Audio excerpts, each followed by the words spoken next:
Alright, so even though weekends are usually quieter on the transfer front, since staff of football clubs are human too and need their days off just like everyone else, we've still had a couple of interesting developments worth digging into. Especially when it comes to Leeds United, who've been linked with a couple of names that suddenly make even more sense given how things played out recently. Now, I know we're not quite in that frantic final stretch of the window yet, but these little signs we've been getting feel like the calm before a storm, or at least the build up to a few key moves that might define how ready this team actually is for the season ahead.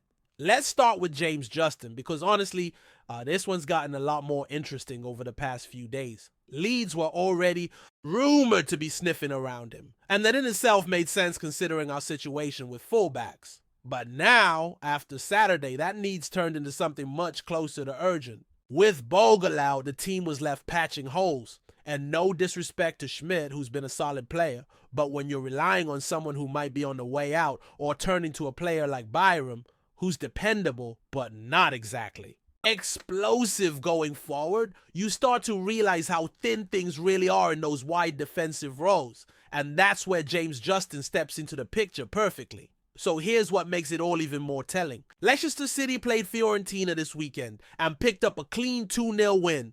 But guess who wasn't even in the matchday squad? That's right, James Justin. Not on the bench, not starting, not involved at all. And in these preseason friendlies, where squads are usually rotated heavily and managers get everyone some minutes, when a player just disappears from the list entirely, it usually says one thing: that player is being protected ahead of a possible transfer. We've seen the same pattern again and again. Leeds did it with players they're trying to move out. Mateo Joseph, Bamford, Greenwood, JB, none of them involved against Villarreal.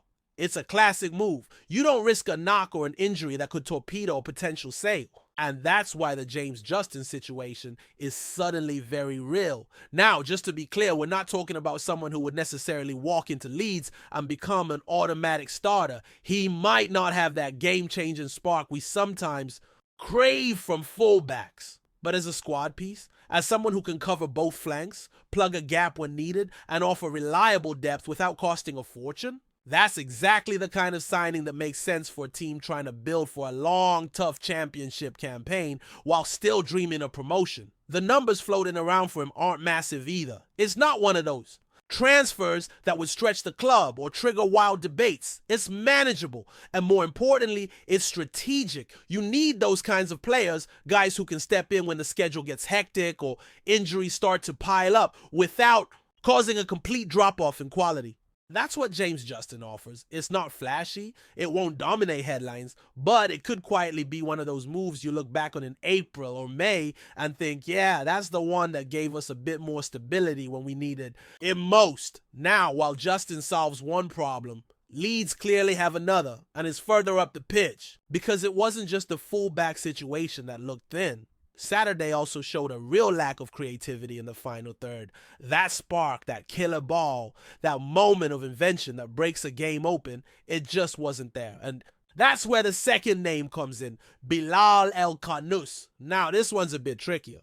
Unlike Justin, El-Khanous was actually featured in Leicester's match, which tells a slightly different story. It suggests they want to keep him, that they see him as part of their plan. And honestly, who wouldn't? He's a dynamic, intelligent player who brings exactly the kind of attacking flair we were missing on the weekend. He's got that ability to unlock defenses, to pick a pass in tight spaces, to link midfield to attack in ways that elevate an entire system. But here's the thing. Even if Leicester want him to stay, it might not be entirely up to them, because El-Khanous has a release clause, £24.5 million. That's the number. If Leeds or anyone else meets it, Leicester can't really say much. The only thing that matters after that is whether the player wants to join. And that's where things get interesting, because his name isn't just on Leeds' radar.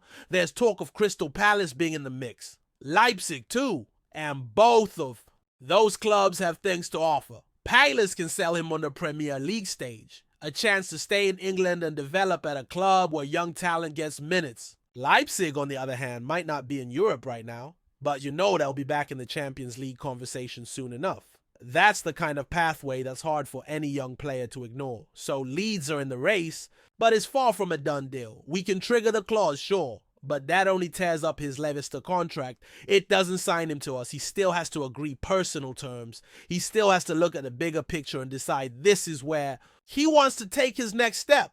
That's why timing is everything here. If we act too soon and he's not sold on the project, we risk getting burned.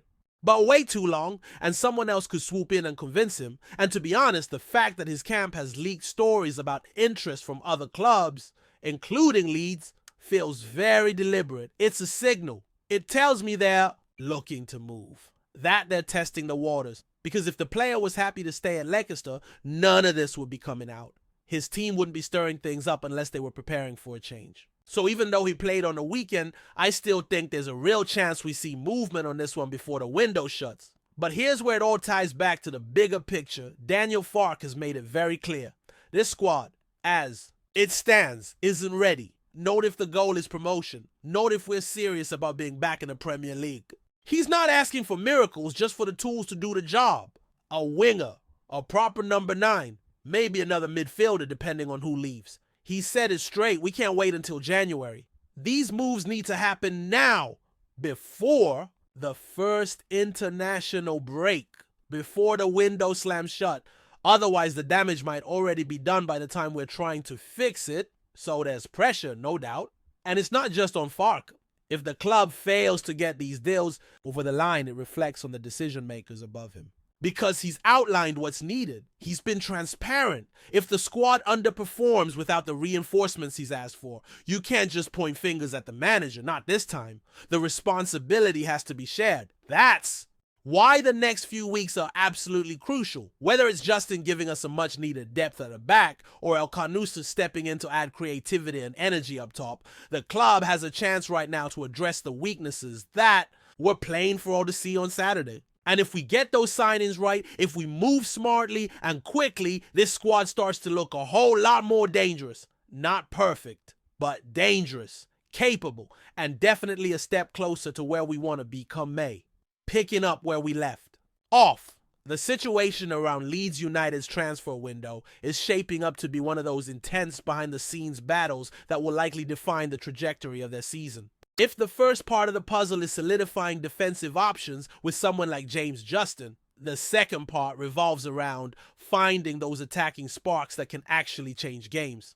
Players who bring vision, creativity, and a bit of unpredictability to a squad that desperately needs it. That's where the interest in Bilal Elkhanous becomes so fascinating. Leicester's decision to play Elkhanous against Fiorentina wasn't just about fielding their best available team. It was a message. They want to show that this young talent is still very much part of their plans, at least for the immediate future. But anyone who follows football knows that intentions and reality don't always line up, especially when money and ambition come into play. The fact that Elkhanous has a release clause means that regardless of what Leicester might hope for, the door is open for other clubs to come knocking. And Leeds are reportedly one of them. This creates a dynamic that is both exciting and complicated. On one hand, you have the club that wants to keep its promising star and build around him. On the other, you have clubs like Leeds and Crystal Palace and even Leipzig, who see an opportunity to bolster their squads with a player who has genuine Premier League quality and potential to grow into a major star. The player himself is caught in the middle, weighing options that could shape his career trajectory.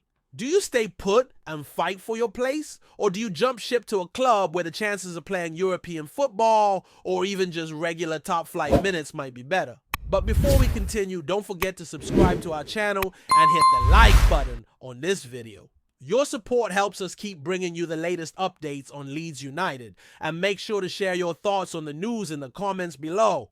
We'd love to hear from you. In a historic and unprecedented move, Leeds United has officially confirmed the signing of Brazilian superstar NEYMAR Jr., marking the most significant and expensive acquisition in the club's entire history. The Premier League side secured the forward on a 3-year contract, bringing global attention to Elland Road in a deal that shocked the football world. Neymar, who most recently played for Santos FC in Brazil, will don the famous white shirt of Leeds in a transfer that not only breaks financial records but also redefines the club's ambition. The move signals a dramatic shift in Leeds' trajectory, showcasing their readiness to compete at the very top tier of English and European football. Fans and pundits alike have been left stunned by the audacity and success of the move, speculating on the behind-the-scenes negotiations that brought one of football's biggest names to a team historically seen as an underdog. The arrival of Neymar is expected to elevate the club's global profile, open new commercial opportunities, and drastically enhance their on-field performance. This monumental signing demonstrates that Leeds United no longer intends to play a supporting role in the Premier League. They are here to challenge, to lead, and to make a statement that will echo throughout football history. Neymar's journey from Santos to the heart of English football is as unexpected as it is electrifying. After several seasons away from the European spotlight, the Brazilian star had recently returned to his boyhood club Santos, rekindling the love of the game in his home country. His time back in Brazil was marked by flashes of brilliance, leadership, and a rejuvenated sense of purpose, leading many to believe he would see out his career on familiar soil. However, behind the scenes, negotiations with Leeds United had been developing quietly but persistently. Sources close to the player have indicated that Neymar was drawn to the challenge of the Premier League and the unique opportunity to become the face of a club with a rich history and passionate fan base. For Leeds, the allure of Neymar's star power, combined with his undeniable skill and experience, made him the ideal figure to lead their ambitious new era. Despite speculation linking him to clubs like Flamengo or a return to Europe via a top-tier team, Neymar's choice of Leeds stunned even the most seasoned analysts. His decision sends a powerful message. He isn't just chasing legacy, he's looking to build one where no one expected. The impact of Neymar's arrival at Leeds will be felt far beyond the pitch. Commercially, the club is poised for a massive global surge in visibility, merchandise sales, and sponsorship opportunities. Within hours of the announcement, Leeds' official website crashed due to overwhelming traffic, and Neymar's jersey pre-orders skyrocketed across continents. This is not just a football transfer. It's a cultural moment for the sport and for the city of Leeds.